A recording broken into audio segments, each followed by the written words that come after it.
다 같이 하나님을 경외하는 마음으로 자리에서 일어서겠습니다. 오늘 주신 하나님의 말씀은 창세기 6장 1절부터 22절까지의 말씀입니다. 한 절씩 교독하도록 하겠습니다. 사람이 땅 위에 번성하기 시작할 때에 그들에게서 딸들이 나니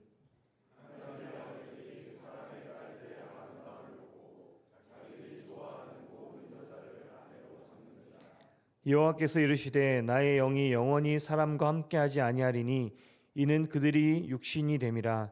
그러나 그들의 날은 120년이 되리라 하시니라.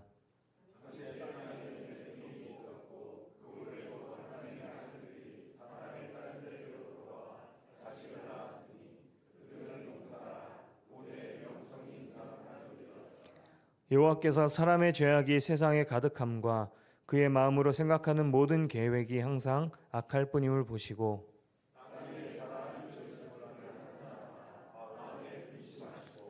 이르시되 내가 창조한 사람을 내가 지면에서 쓸어버리되 사람으로부터 가축과 기는 것과 공중의 새까지 그리하리니 이는 내가 그것들을 지었음을 한탄함이니라 하시니라.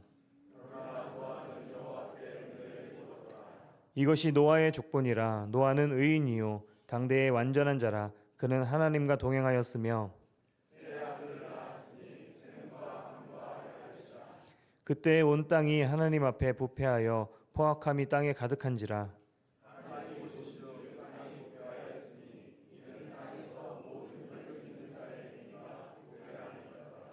하나님이 노아에게 이르시되 모든 혈육 있는 자의 포악함이 땅에 가득함으로 그 끝날이 내 앞에 이르렀으니 내가 그들을 땅과 함께 멸하리라.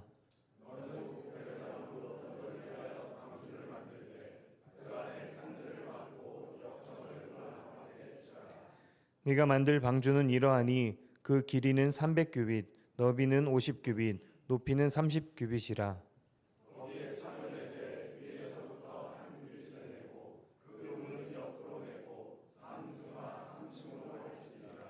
내가 홍수를 땅에 일으켜 무릇 생명의 기운이 있는 모든 육체를 천하에서 멸절하리니 땅에 있는 것들이 다 죽으리라.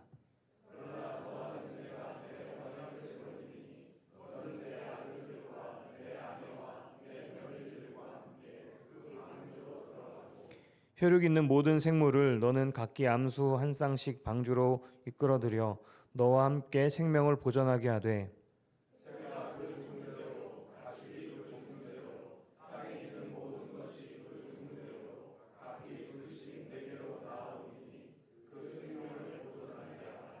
너는 먹을 모든 양식을 내게로 가져다가 저축하라. 이것이 너와 그들의 먹을 것이 되리라. 노아가 그와 같이 하여 하나님이 자기에게 명하신 대로 다 준행하였더라. 아멘. 하나님의 말씀입니다. 지난주에 저희가 함께 나눴던 것이 마지막 날 같은 예수 동행, 그래서 에녹의 말씀을 나눴습니다. 오늘을 마지막 날 같이 살아가는 삶이 얼마나 우리 하루하루에게 그 큰 의미가 있고 또 그것이 하나님이 주신 은혜인 것을 깨닫고 살아가는 삶이 얼마나 소중한가 하는 것들을 나눴었는데요. 오늘 보니까 다 살아 계시네요. 그죠? 예, 다 살아 계셔서 감사합니다. 오늘을 주님께서 또 한 번 허락하여 주셨습니다.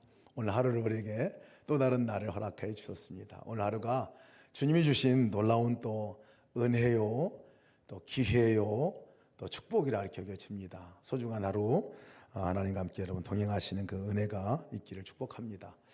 오늘은 이제 에녹의 말씀에 이어서 이제 노아의 홍수의 이야기가 나옵니다.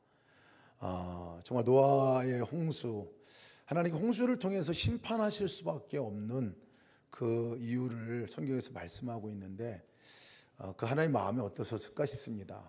하나님 만드시고 축복하셨던, 하나님 눈에 보이게 좋았던 그 백성들이 죄악 가운데 나갈 때 하나님의 마음, 그리고 그들을 정말 벌하야만 했던, 홍수로 이렇게 심판해야만 했던 하나님의 마음이 어떠셨을까 하는 생각도 갖게 됩니다.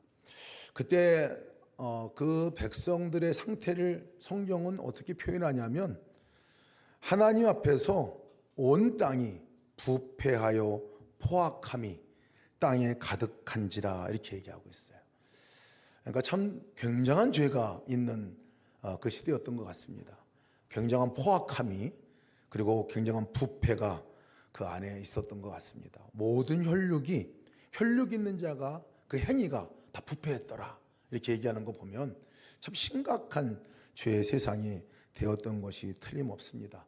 그래서 하나님께 그것을 보시고 또 보시다가 그들과 땅을 함께 멸할 것이다 라는 이 심판의 예언의 말씀을 해주시죠. 근데 그 말씀을 하고 나서도 바로 심판한 것이 아니었습니다. 하나님께서 969년을 기다렸습니다. 그 무드셀라가 낳았을 때에 무드셀라가 죽는 해에 심판이 임할 것이다. 에녹이 말씀한 것 보면 그 이후에 무드셀라가 969살을 살았으니까요. 그 기간 동안에 하나님이 얼마나 사실 또 참고 기다리고 인내하시고 또 미루고 또 미루고 또 미루고 그러셨을까 하는 생각을 갖습니다. 오늘 그 행간에 있는 하나님의 마음을 우리가 함께 보면서 이 본문의 말씀을 같이 나눴으면 좋겠습니다. 이스라엘 백성들 백성들이 과연 그들이 갖고 있는 그 죄가 그렇게 큰 죄가 사실은 구체적으로 표현하기도 어렵습니다. 근데 그 죄가 마땅히 오늘 심판에도 모자람이 없을 만한 그 죄 가운데 있는 그 사람들의 모습들을 얘기하고 있는데 그 죄는 도대체 어디서부터 시작한 건가 하는 것들을 우리가 찾아볼 필요가 있습니다. 오늘날도 마찬가지죠. 오늘날도 오늘 심판해도 오늘 아마 하나님께서 심판하신다고 해도 부족하지 않을 정도의 죄가 이 땅에 관연하잖아요. 근데 그렇게 큰 죄, 그렇게 한 것들이 과연 어디서부터 시작했나 하는 거 보면 사실 그것이 그렇게 크지 않습니다. 오늘 2절 말씀 보면 하나님의 아들들이 사람의 딸들의 아름다움을 보고 자기들이 좋아하는 모든 여자를 아내로 삼는지라. 이 말씀이요. 이 말씀이 결국 그 죄의 출발점인 것에 대해서 오늘 성경은 얘기해 주고 있습니다.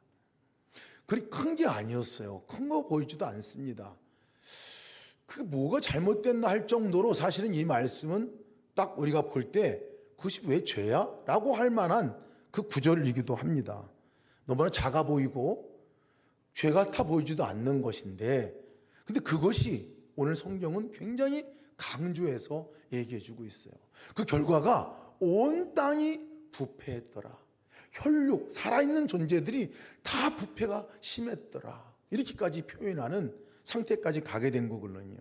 그 시작이 오늘 2절 말씀이죠.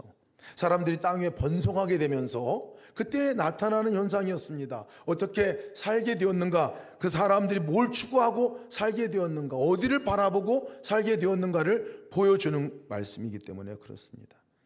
하나님의 아들들이 이렇게 여기 나오고 있어요. 이상하죠? 하나님의 아들, 그 자리에는 나오지 않은 단어거든요. 근데 또 사람의 딸들의 아름다움을 보고 굳이 그것을 구분해서 지금 표현하고 얘기를 합니다. 그리고 또 자기들이 좋아하는 모든 여자를 아내로 삼았다. 이렇게 얘기하고 있거든요. 얼핏 보기에는 문제가 있어 보이지 않습니다. 너무 당연한 거죠, 사실. 그죠? 보기에 좋은 것들, 아름다움을 보고 그리고 자기가 좋아하는 것을 선택하고 결정하고 거기에 따라가는 게 뭐가 문제가 되겠습니까? 근데 오늘 이 성경에서는 굳이 하나님의 아들들이 사람의 딸들을 보고 이것을 강조해서 표현하고 있어요. 하나님의 아들들은 도대체 누굴까요? 성서학자들은 하나님의 아들들은 아마 가인과 아벨 두 족보 가운데서 이 하나님이 죄를 지은 가인의 족보보다는 이 아벨을 대신해서 낳게 한 셋, 그 셋의 족보의 그 자손들을 말하는 거 아닐까? 이렇게 얘기들을 하는 성서학자들이 있습니다. 그것도 맞는 표현일 수도 있습니다. 그런데 더 정확하게 말하면 대부분 인정하고 동의하는 부분들은 하나님의 아들들이라는 표현은 하나님을 알고 하나님을 믿고 하나님을 따르고 하나님의 가치관으로 하나님과 함께 살아가는 지금으로 말하면 예수 믿는 사람들이죠. 하나님 믿는 사람들, 성도들 이런 표현으로 하는 것이 맞을 것 같습니다. 그런데 이 하나님의 아들들이 사람의 딸들을 그 아름다움을 보고 라고 표현했어요. 사람의 딸들은 도대체 뭘까요? 사람의 딸들은, 여기서 말하는 사람의 딸들도 그와 반대되는 종류의 사람들을 사실은 얘기하고 있는 거예요. 하나님의 딸들 이렇게 표현하지 않고 사람의 딸들이라고 얘기한 것은 하나님을 알지 못하고 하나님을 떠나 있고 자기 가치관으로 살아가고 자기 중심으로 살아가고 보이는 데에 따라서 살아가고 있는 지극히 세속적이고 세상적인 삶을 살아가는 사람을 대표하는 것이 이 사람의 딸들이거든요. 그런데 이제 여기서 문제가 있습니다. 뭐냐면 하나님의 아들들이 사람의 딸들, 그 사람의 딸들의 아름다움을 보고 시선이 거기에 머물러 있는 것을 지금 얘기해 주고 있습니다. 어디에 집중하고 있느냐? 어디에 이 하나님의 아들들의 시선이 가 있느냐? 이것을 지금 얘기하고 있어요. 그리고 더군다나 그리고 자기가 좋아하는 모든 여자를 아내로 삼는지라 그랬어요. 자기가 좋아하는 모든 여자를 아내로 삼느니라. 자기가 좋아하는, 이게 방점이에요. 여기서 강조하는 표현의 말씀입니다. 자기가 아름다움을 보고 자기가 좋아하는 대로 끌려서 그대로 살아갔더라, 이 말이거든요. 모든 결정하는 결정의 기준이 무엇이었느냐? 자기가 좋아하는 것대로 결정하고 취하고 그대로 따라갔더라, 이것이 여기서 쓰는 말씀인데요. 이 좋아했다라는 표현이 토브라는 단어를 씁니다. 토브, 우리가 자주 들었던 단어이기도 합니다. 하나님이 천지를 창조하셨을 때 우리를 보고 보시기에 좋았더라, 이 말이 토브거든요. 하나님 우리를 보실 때 좋았더라. 여러분, 지금 하나님께 우리를 보실 때 어떤 눈으로 우리를 바라볼까요? 보시기에 좋았더라. 보시기에 좋았더라. 자녀만 바라봐도 그렇잖아요. 막 태어난 딸들, 손주들, 이 보시기에 좋을 수밖에 없어요. 하나님 보시기에 좋았더라, 긍정적인 표현을 쓸 때 토브라는 단어를 썼거든요. 그런데 이 단어가 사람에게 쓰여지면요, 성경에서는 이상하게 반대의 의미로 사용됩니다. 사람에게 쓰여질 때는 내가 좋았다, 사람이 좋았다, 좋다라는, 토브라는 그 표현을 쓸 때는 아주 욕망적이고 탐욕적이고 자기중심적이고 이기적이고 내 중심적인 시선을 가질 때 이 토브라는 단어를 씁니다. 내가 보기에 좋았다, 내가 끌렸다라는 거, 끌렸다라는. 그러니까 내가 보기에 좋은 거, 내가 사용하기에 좋은 거, 내가 즐기기에 좋은 거, 내 입맛에 맞는 거, 내 생각에 좋은 거, 뭐 이런 뜻이에요. 그러니까 지금 오늘 말씀은 그 사람의, 어찌 보면 하나님 없이 세속적인, 정말 그 세상의 가치관으로 살아가는 그 사람들을 보고 너무 매력에 끌려서, 그리고 그 끌리는 것, 그게 보기 좋으니까 그대로 따라갔더라, 그대로 살아갔더라 하는 것을 말해주고 있습니다. 이게 오늘 이 본문의 말씀의 첫 번째 해석인데요. 이것이 왜 죄와 관계 있는 것이냐 하면요, 창세기 3장 6절에서도 사실 동일한 의미를 씁니다. 토브라는 단어를 거기서 쓰게 되는데, 하와가 하나님께서 선악을 알게 하는 나무의 열매를 먹지 말라라고 아담과 하와에게 명령을 내리고, 그거는 하면 안 돼, 거기를 집중하면 안 돼, 그거 따먹으면 안 돼 라고 분명히 얘기했고, 정녕 그런 날은 죽으리라 했는데, 하와가 마음에 그것을 본즉 먹음직도 하고 보기가 너무 좋은 거예요. 보암직도 하고 지혜롭게 할 만큼 탐스럽게 하기도 한 나무인지라. 그리고 요래가 그 열매를 따먹습니다. 그 자기와 함께 있는 남편에게도 나눠줍니다. 똑같은 구조입니다. 똑같은 구조. 하지 말아야 될 것, 시선을 두지 말아야 될 것인데, 피해야 할 것인데 자꾸 눈이 가는 거예요. 눈이 가는 거예요. 눈이. 계속 거기에 시선을 집중하는 것을 말합니다. 그리고 그것이 보기 좋은 거예요. 그래서 그거 따라서 내 삶을 결정하고 나가는 거. 이것이 모든 죄의 사실은 첫 출발이라는 것을 성경은 얘기해 주고 있어요. 그것이 뭐가 나쁘냐? 사람들의 딸들이라는 표현입니다. 세상적인 거예요. 보기에는 좋아 보이지만 결국은 독이 되는, 보기에는 좋아 보이지만 탐스럽게 좋아 보이지만 보지 말고 그것을 취하지 말아야 될 것들인데, 세상적인 것들인데 그것이 사람의 딸들이라고 지금 얘기하고 있습니다. 하나님과 전혀 관계없는 그 상황을 말하고 있어요. 그래, 겉으로 보일 땐 좋아요. 잘 살아 보입니다. 이뻐 보이고 괜찮아 보입니다. 그래서 눈이 가죠. 결국 끌려가다 보면 거기와 동일한 존재가 되어 버리는 것을 말해주고 있어요. 하나님 없이 살아가는 삶에 바로 그 대표적인 것이 사람의 딸들이라고 표현한 거예요. 좋아 보입니다. 좋아 보여요. 너무 작아 보입니다. 근데 그것이 뭐가 죄야? 라고 얘기할지 모르겠어요. 그런데 그 가운데 중요한 것은 하나님이 없다는 거예요. 하나님 계시지 않다는 거예요. 3절 말씀을 보면 사실 처음에 잘 이해가 되지 않는 말씀이었습니다. 여호와께서 이르시되 나의 영이 영원히 사람과 함께 하지 아니하리라. 아니 그렇게 보시기에 자기들이 좋아하는 대로 따라서 살고 결정하고 결혼했는데 그것을 놓고 그 결과가 어떤 건가에 대해서 얘기해 주는데 나의 영이 영원히 사람과 함께 하지 않는다.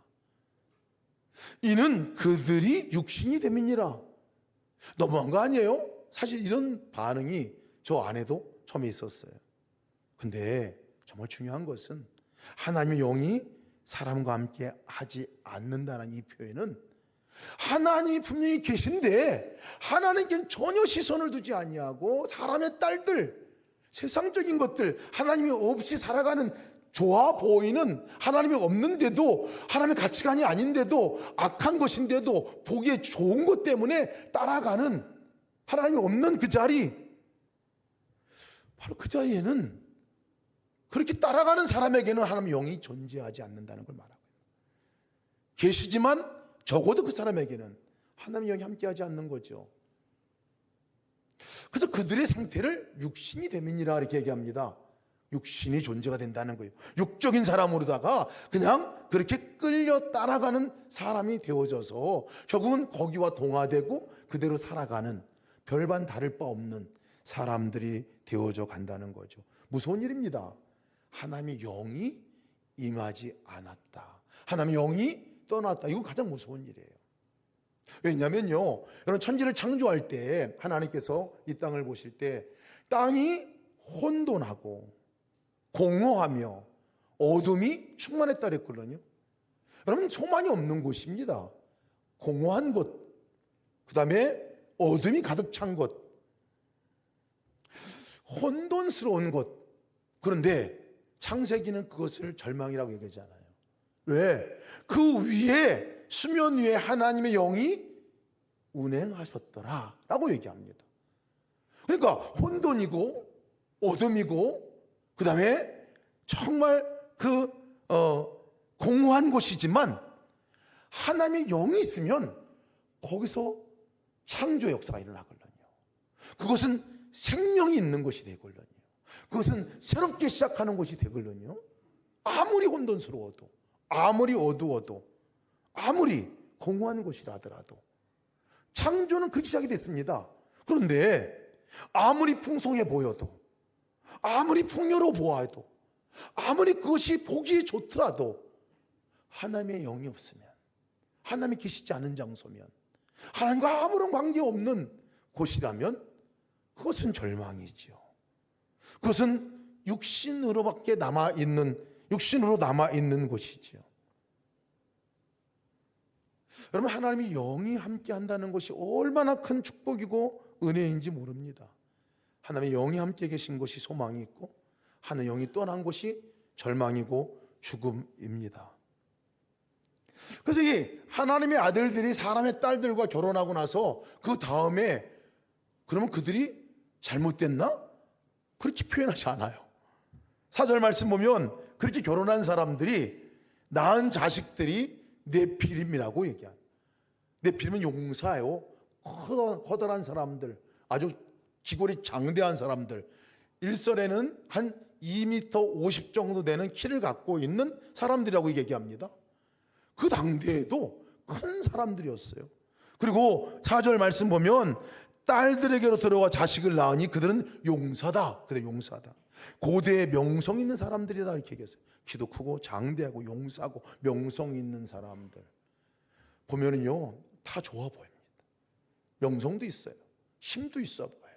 권력도 있어 보입니다. 그런데 바로 그 사람들이 지금 하나님께서 너무나 안타까워하면서 온 혈육들이 지금 부패에 이어져 가고 있다. 이들이 지금 죄 가운데 빠져가고 있다.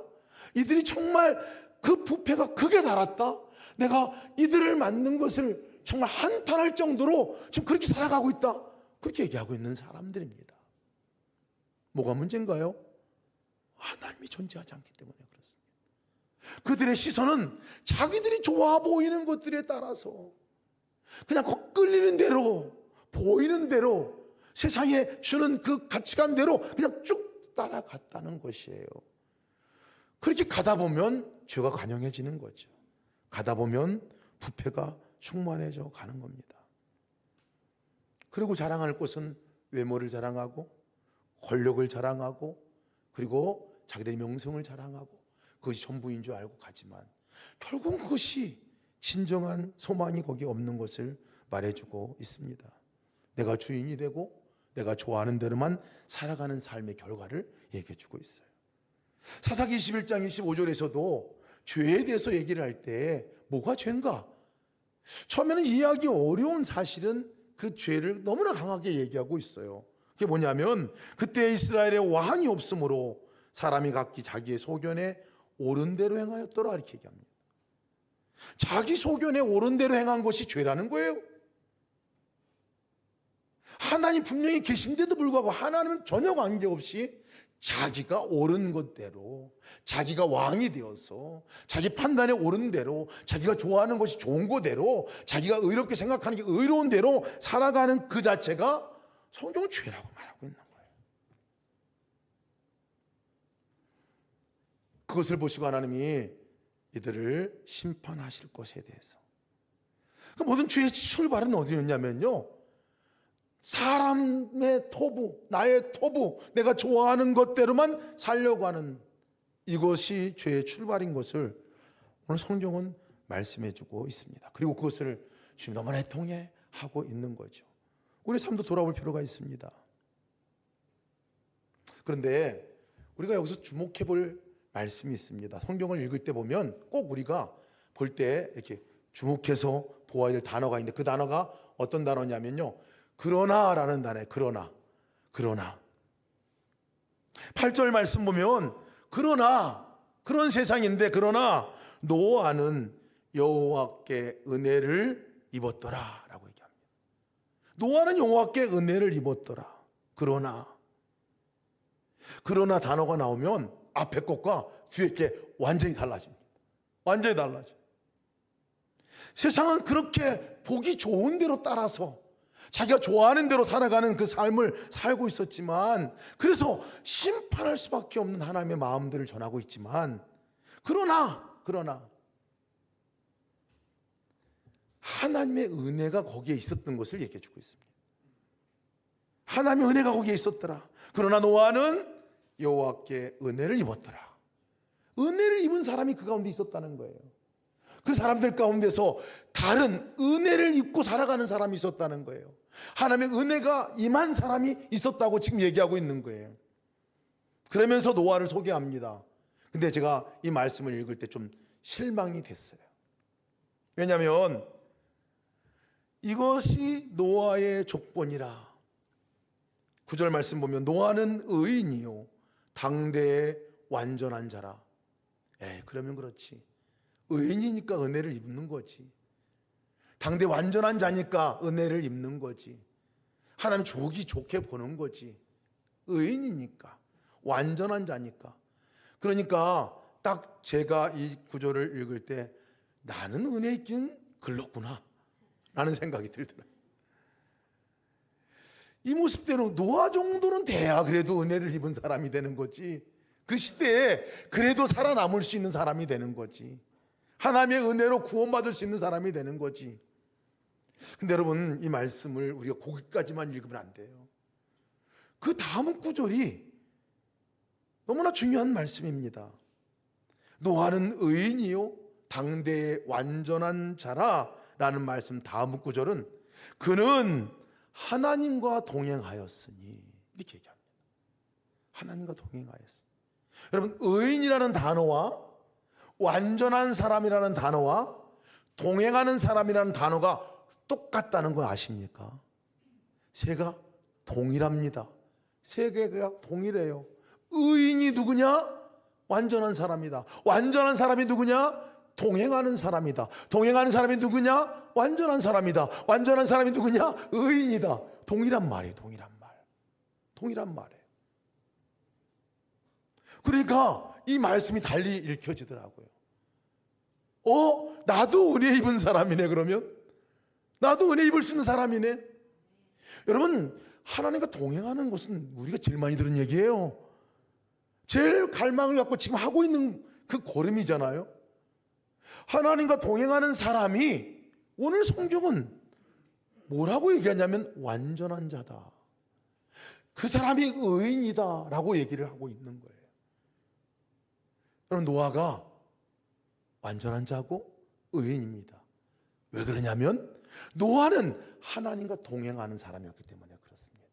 하나님과 동행하는 사람이었어요. 언제 여러분 의인이 되는 줄 아십니까?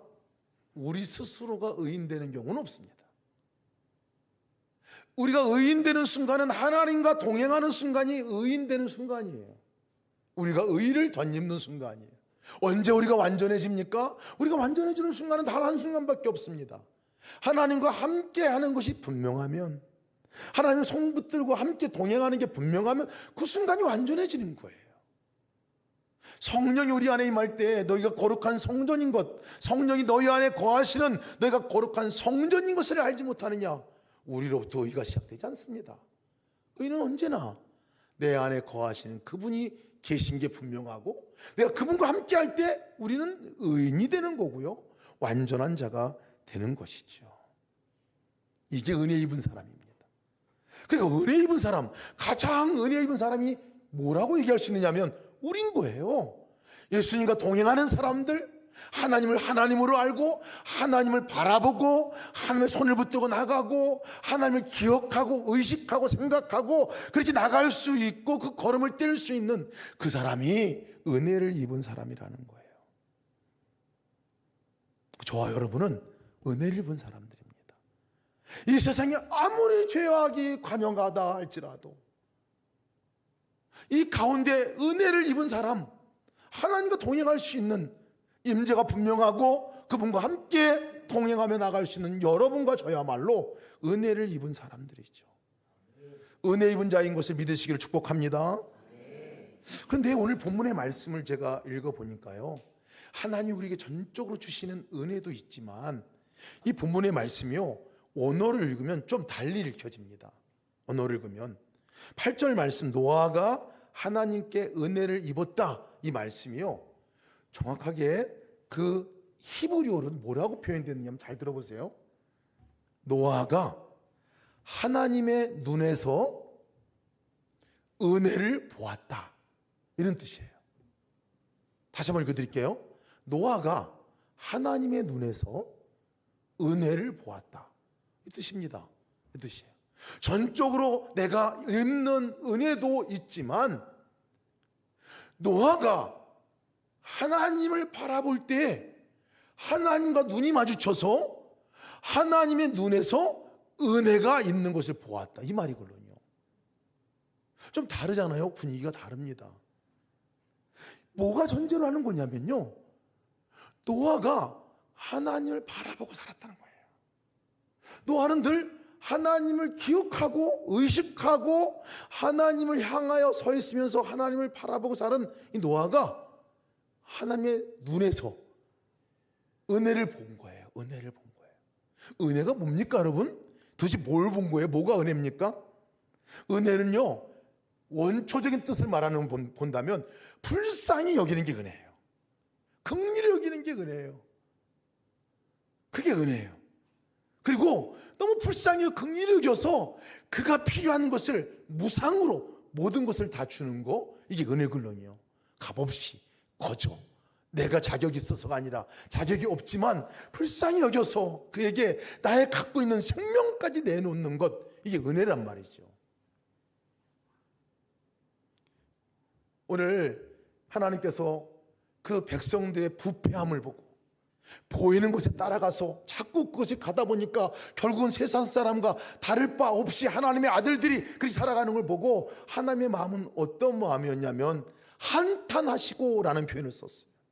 그 말은 애통하시고, 너무 애통하게 하시고, 너무 슬퍼하시고, 내가 좋아하는 것 따라서, 보기 아름다운 걸 따라서 하나님이 계시지도 아니한데 정말 세상적인 거지만 잠시 잠깐에 보이는 것 즐거움에 따라서 내가 나가고 있는 그 모습을 보고 하나님은 너무나 안타까워 하시면서 그렇게 바라보고 계신 것이 한탄이라는 표현이거든요. 노아는 하나님의 눈에서 그걸 본 겁니다. 심판하신다고 해서 그 심판하는 그 마지막 그 절망적인 순간을 본 것이 아니라 노아는 아직까지도 하나님이 기다리고 계시네. 아직까지도 그 심판을 미루고 계시네. 아직까지도 참고 계시네. 하나님께 아직까지도 또 한 번의 기회를 주시네. 이것을 노아가 보았다는 거예요. 하늘을 바라볼 때 노아가 그것을 보았다는 거예요. 그것뿐만 아니라 노아가 자신도 생각해 보면 그 사람들과 다를 바가 별로 없어요. 자기도 보기에 좋은 것 따라 살아갔던 사람이고, 자기도 사실은 죄 가운데 있는 사람이고, 자기도 정말 아름다운 건 아름다운 거고, 자기가 유익한 건 유익한 거고, 그렇게 살았던 사람인 걸 왜 모르겠어요? 노아도 죄가 없기 때문에 의인이라고 절대 말한 것이 아니라는 걸 압니다. 자기가 완전할 수 없는 존재라는 것도 노아도 압니다. 근데 하나님께서 노아에게 너 구원의 방주를 만들라, 방주를 만들어, 내가 너의 가정을 구원해 주겠다. 너가 뭘 본 거예요? 하나님의 눈에서 자격 없는 자기도, 자격 없는 자기, 당장 오늘 심판받아도 마땅한 자기이지만 하나님이 나를 기쁘게 여겨주시고 그리고 참아주시고 그리고 구원해 주신다고 한 그 은혜를 본 거예요. 은혜를 본 거예요. 여러분, 우리가 주님을 바라본다, 주님과 동행한다 할 때 여러분 그 의미가 뭡니까? 주님을 생각하고 우리가 나가고 주님과 함께 우리가 처음 교제가 일어나면요, 여러분 우리가 먼저 보는 게 뭘까요? 아마 우리가 인격적으로 주님 앞에 딱 서는 순간에 기도하는 순간, 찬양하는 순간, 아니 예배하는 순간, 뭐 그런 거 다 포함해서요, 우리가 하나님 앞에 마주대야 할 때 우리가 제일 먼저 깨달아지는 것은요, 하나님의 은혜입니다. 하나님의 은혜예요. 하나님 여기 계시구나. 하나님 날 사랑하시네. 내가 하나님의 자녀네. 나의 사랑, 나의 어여쁜 자야. 하나님 나를 그렇게 부르시네. 내가 너로 인해 기쁨을 이기지 못한다. 이런 마음들, 내 죄 때문에도 불구하고 주님이 나를 여기 불러주셨구나. 나를 사랑하시는구나. 아니 어떻게 그 생명을 나한테 내놓아 주시고 생명과 나를 맞바꿔 줄 수가 있어? 여러분, 우리가 그 앞에 서면 자연스럽게 생각이 나오는 것이 은혜입니다. 그것이 은혜인 거예요.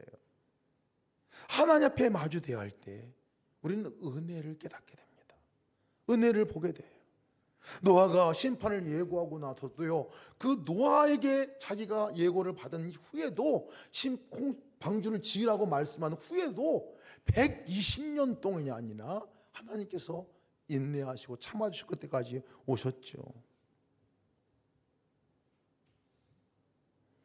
여러분, 하나님의 눈에서 하나님의 은혜를 보시기를 축복합니다. 우리 성도의 삶은요, 그래서 은혜가 아니면 살아갈 수 없는 사람이에요. 그리고 은혜가 임하면 모든 것을 능히 극복할 만한 힘과 능력이 있습니다. 은혜는 뭡니까? 나 혼자가 아니구나. 하나님이 여기 함께 계시네. 지금 부족해 보이는데 하나님이 계시면 부족함이 아니네. 충만하네. 나는 연약하게 그지할 게 없고 아무것도 할 수 없는 존재 같지만 하나님을 바라보고 나면 하나님이 여기 계시네. 하나님이 하실 거지. 하나님의 능력이지. 내가 아무것도 할 수 없는 존재 같지만 무지하고 아무것도 모르는 존재 같지만 하나님이 계시네. 이게 느껴지고 깨달아지면요, 그 하나님의 지혜가 내 지혜가 되고 하나님의 능력이 내 능력이 되고 하나님의 사랑이 내 사랑이 되는 거예요. 이게 은혜죠. 이게 은혜죠. 근데 여러분, 우리가 바라보는 것은 어떤 게 바라보는 걸까요? 문제는요, 잘 바라봐지지가 않게 된다는 거예요. 왜 그러냐면 너무 바빠요. 사실 너무 바빠요. 우리가 이 시선을 자연적으로 우리가 보여지는 데 가기 때문에 우리가 살아가면서도 뭐 하나 꽂히면 거기에 따라가잖아요. 세상에서 볼 것이 너무나 많아요. 우리에게 보이는 것들이 너무 많아요. 우리를 끌고 가는 게 너무나 많아요. 그래서 그냥 쭉 끌려갑니다. 쭉 끌려가요. 그것이 세상적인 가치관으로 나가건 그렇지 않건 쭉 끌려가요. 교육에 관한 문제도 그렇고요, 결혼관에 관한 문제도 그렇고요, 살아가는 삶의 가치관도 대부분 그렇게 많이 갑니다. 근데 그 순간에서 여러분, 어떻게 우리가 시선이 옮겨질까요? 하나님께, 내가 좋아하는 내 토부에 따라 살아가는, 그렇게 강력하게 끌고 가는 그 힘이 우리 가운데 너무나 강하게 있는데 언제 어떻게 우리가 중심을 옮겨서 하나님께 시선을 두고 하나님의 눈으로 바라보는 그 삶으로 갈 수 있습니까? 방법은 없어요. 방법은요, 멈춰야 합니다. 멈추는 거예요. 잠깐 멈추는 거예요. 잠깐이라도 멈춰보는 거예요. 아주 찰나라도 멈춰보는 거예요. 내가 보고 내가 끌려가던 거, 내 생각과 마음 가운데 가득 차서 그것이 나를 끌고 가 있는 그 삶에서 잠깐이라도 멈춰보는 거예요. 그걸 우리는 바라보는 거라고 말합니다. 그래서 자꾸 우리가 예수 이름 불러보자. 왜 불러봐요? 그렇게 안 하면 내 생각이 멈춰지지가 않아요. 내 생각이 끌려가는 곳으로부터 잠시 멈춰서 주님께 옮겨가지 않는다고요. 예수님 하고 불러보시면 생각이 잠깐 멈춰요. 잠깐 멈춰요. 손을 내밀어서 예수님 함께 가시죠 하면 잠깐이라도 멈춰요. 그 멈춤의 순간이 놀랍습니다. 우리는 바빠서 주님 못 바라본다고 말합니다. 바빠서 기도도 못해요. 사실은 바빠서 성경도 못 봐요. 바빠서 일기도 못 써요. 사실은. 근데 진짜 바쁜가요? 바쁜 거, 그 바빠서 못하는 것이 아니라 사실 멈추지 못해서 못하는 거예요. 잠깐 멈추면 돼요. 핸드폰 바라볼 때요, 잠깐 멈춰보면 시간의 질이 달라지잖아요. 거기 보면 그냥 쭉 끌려가요. 쭉 1시간 훌떡 지나갑니다. 어떤 사안이 내 마음 안에 뭐가 들어오면 훌떡 지나갑니다. 근데 딱 끊어버리면요, 멈춰보면 달라집니다.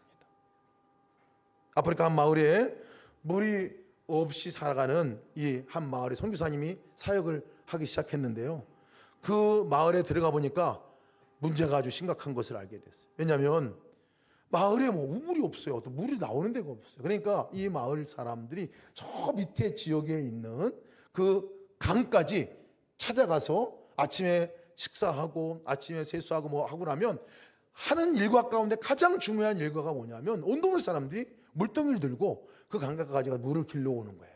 물을 기르고 오는 일이에요. 가만히 보니까 거의 삶의 대부분은 물 길다가 시간 다 보내고 있더라고요. 그래서 이 선교사님이 이 사람들에게 물을 좀 찾아줘야 되겠다. 수맥을 찾았습니다. 수맥을 찾아서 보니까 수맥이 어디서 나냐, 그 마을 한복판에 딱 거기를 파면 물이 나오겠다는 거예요. 수맥이 거기 있어요. 그래서 이분이 이제 이거 여기 물 파자, 여기 파면 우물 파면 물 나온다. 그래가지고 추장에게 얘기를 했습니다. 여기 물 파면 좋겠다. 여기 물 파면 물 길러 다니지 않아도 된다. 여기 물 터지면 이제 언제나 우리가 물을 먹을 수 있다. 여기 물 파자, 우물 파자. 그렇게 제안을 했습니다. 그런데 추장이 정말 좋겠다 하면서도 우리 마을 사람들이 물어봐야 되겠다고 얘기를 했어요. 회의를 하고 나서 회의 결과가 따라서 하겠다고 회의를 했습니다. 회의 결과를 기다리고 있는 선교사님은 물팔 준비를 하고 있는데 결과가 예상치 않은 결과가 나왔습니다. 뭐라고 결과가 나왔냐면 추장이 와서 얘기를 하는 게, 회의를 해봤는데 사람들이 우물 파지 말자고 그래요. 그래서 왜 그러냐 그랬더니 하는 얘기가, 너무 물질러 다니는 게 바빠가지고 우물 팔 시간이 없는 거, 우물 팔 시간이 없는 거예요. 우물 팔 시간이. 그 시간이 없어가지고, 낼 시간이 없어가지고 우물을 못 파겠다고 결론을 내가지고 왔다는 거예요. 이 이야기가 실화인지 지어낸 이야기인지 잘 모르겠어요. 근데 꼭 우리의 인생 같다 생각이 들었습니다. 너무 바쁘니까요. 정말 그 안에 물이 있는데도 불구하고, 우물 파면 되는데도 불구하고 너무 바빠. 멈추지를 못합니다. 그러니 멈춰서 바라보면 생수가 터지는 우물이 우리 안에도 있는데도 불구하고 그 우물도 한 번도 맛보지도 못하고 그냥 매일 거기까지 왔다 갔다 하는 인생을 살아가는 그 모습이 꼭 우리의 모습이 아닐까 하는 생각도 갖게 됩니다. 주님이 늘 우리와 함께 계신데, 언제든지 바라보면 눈 맞춤이 있는데, 언제 여러분 우리가 완전한 사람이 됩니까? 노력한다고 되는 걸까요? 물길로 다닌다고 되는 건가요? 잠깐 멈춰서 내 안에 거하시는 예수님을 바라봐야 하는 거예요. 바라보면 그 순간이 완전이에요. 그 순간이 의롭게 된다고 말씀하고 있잖아요. 여러분, 나 중심에서 어떻게 하나님 중심으로 우리가 바뀌어져 갈 수 있나요? 잘 안 됩니다. 계속 끌고 가요. 우리를 끌고 가요. 나도 끌고 가지만 세상이 막 끌고 가요. 언제 주님 중심으로 바뀌어지냐 말이에요. 멈춰야 합니다. 멈춰야 돼요. 예수님 하고 멈춰야 돼요.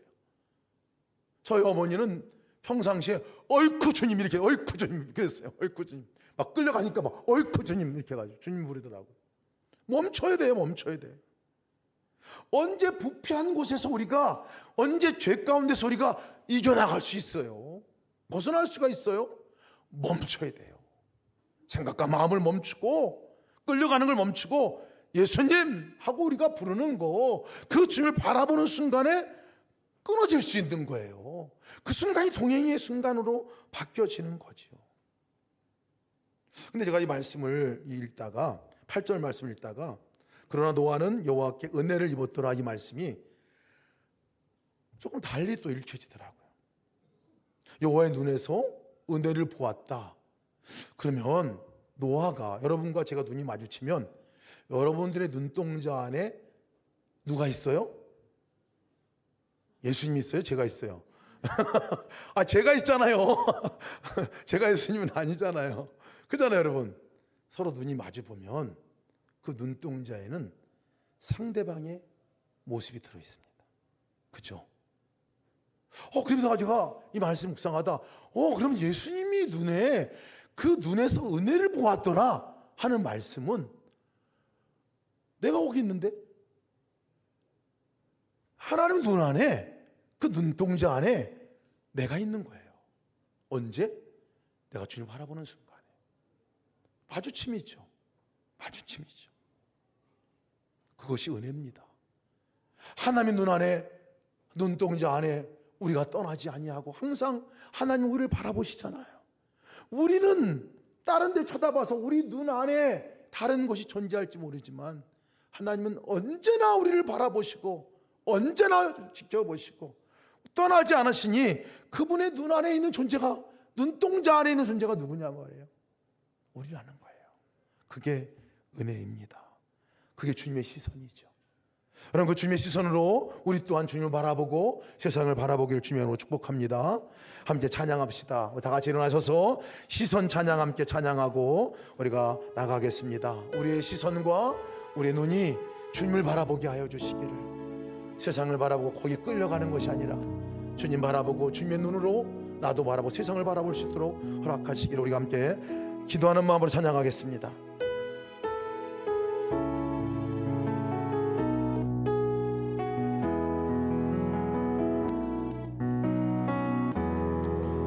더 눈을 들어 주를 보기 시작할 때 주의 일을 보겠네. 내 작은 마음도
같이 성소로 함께 기도합시다.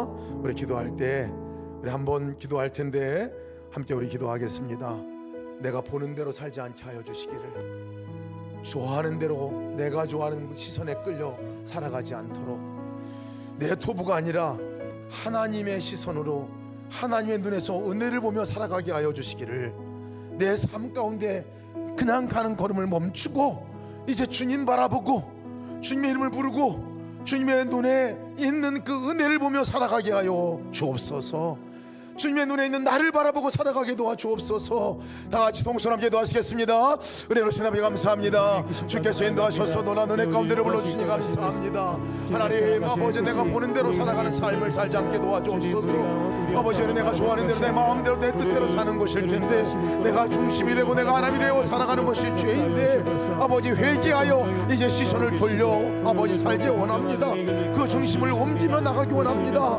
나의 터부대로가 아니라 하나님 보시기에 좋은 것들을 찾아 살아가는 삶을 살아가게 도와주옵소서. 그 축복된 삶, 그 생명의 삶, 아버지 죽음이 아닌 생명의 자리로 우리가 살아가게 도와주옵소서. 나의 시선이 하나님 바라보고 살아가게 도와주옵소서.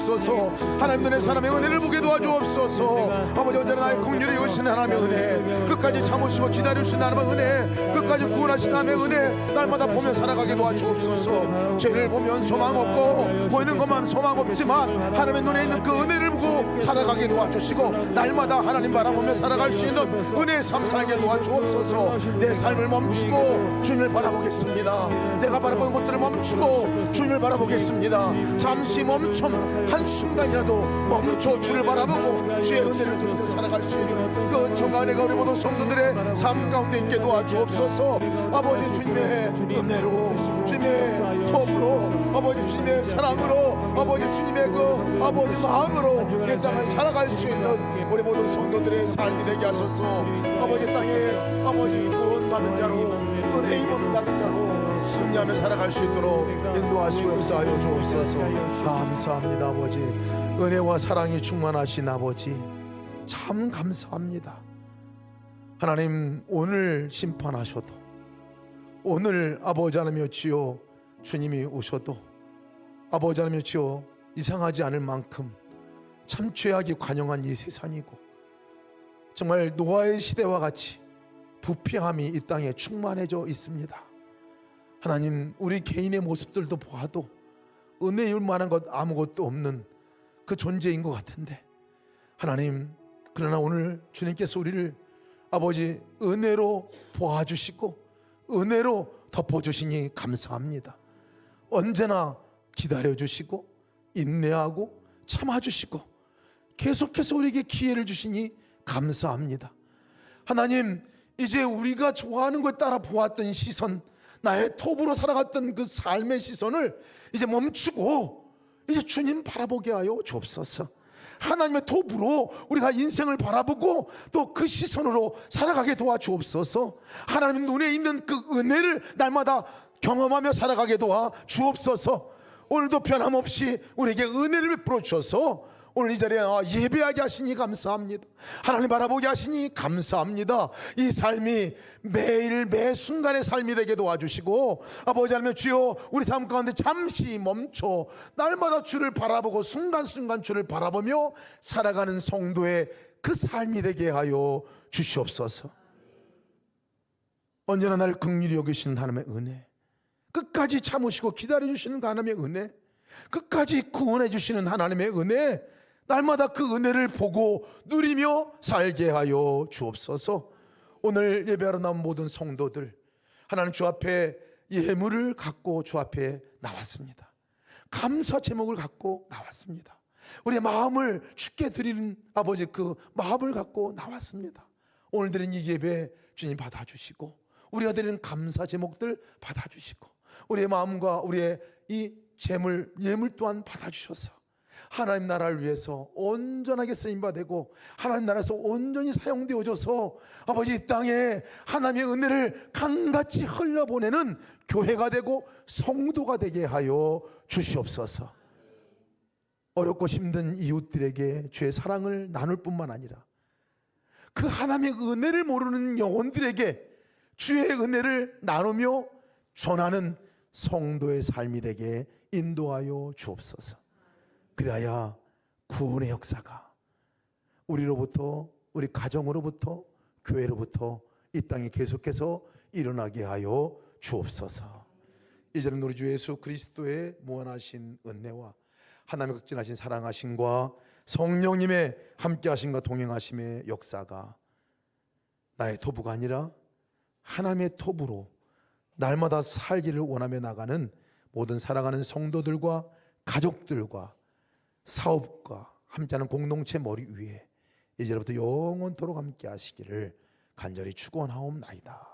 아멘.